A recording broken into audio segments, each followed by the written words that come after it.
Europe 1, Le grand direct de la santé. Jean-Marc Morandini.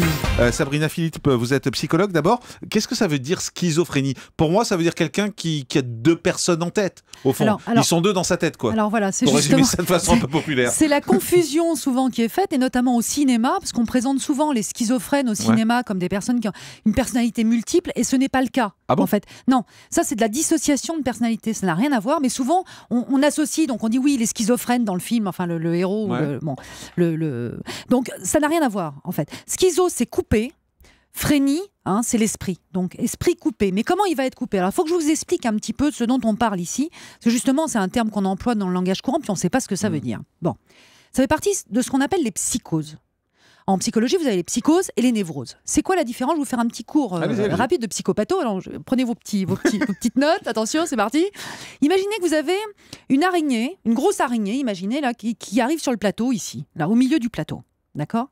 Si on est dans le registre de la névrose, le phobique, s'il est phobique des araignées, par exemple, il va prendre ses jambes à son cou, même si on est en direct sur Europe 1, il est en attaque de panique, il ne pourra pas se maîtriser. D'accord? Pour nous, si on n'est pas phobique, on va essayer de se maîtriser, on n'est pas très simplement. C'est bon.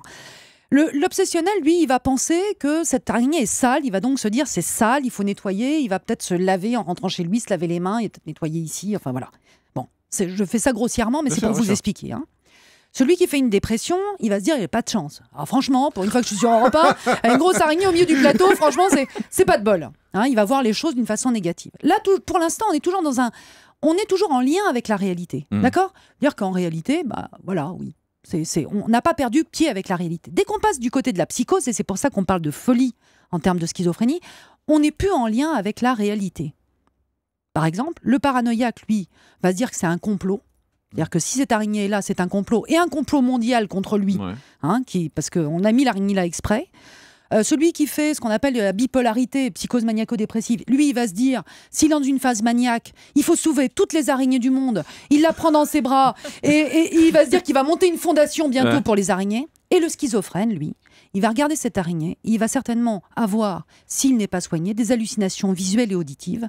Donc l'araignée, elle va lui parler, elle va peut-être même se déformer sous ses yeux, et elle peut même représenter, alors si par exemple il est catholique, Jésus, qui lui parle au travers de cette araignée, dans un délire mystique, quand il n'est pas soigné. Mais c'est grave, la schizophrénie? C'est grave, puisqu'il y a une perte de contact avec la réalité. C'est pour ça que, en fait, des schizophrènes, vous en croisez beaucoup, malheureusement, beaucoup chez des personnes qui vivent dans la rue. Et vous les voyez souvent parler seuls. Et vous dites, vous avez peur. Souvent, vous voyez les gens, ils changent de trottoir, ils disent, mais il me veut quelque chose. Souvent, ils vocifèrent, et souvent, c'est pas très sympathique. Et en réalité, ils entendent dans leur tête des voix. Ça peut même être des déformations visuelles, c'est-à-dire qu'ils vous regardent et puis d'un seul coup ils voient autre chose. Ils voient un monstre, ils voient un personnage mystique qui leur veut souvent du mal, parce que ces voix, évidemment, elles sont pas très sympathiques. Mais ils les entendent, donc ça n'a rien à voir. Contre vous, ne changez pas de trottoir. Europe 1, Le grand direct de la santé. Jean-Marc Morandini.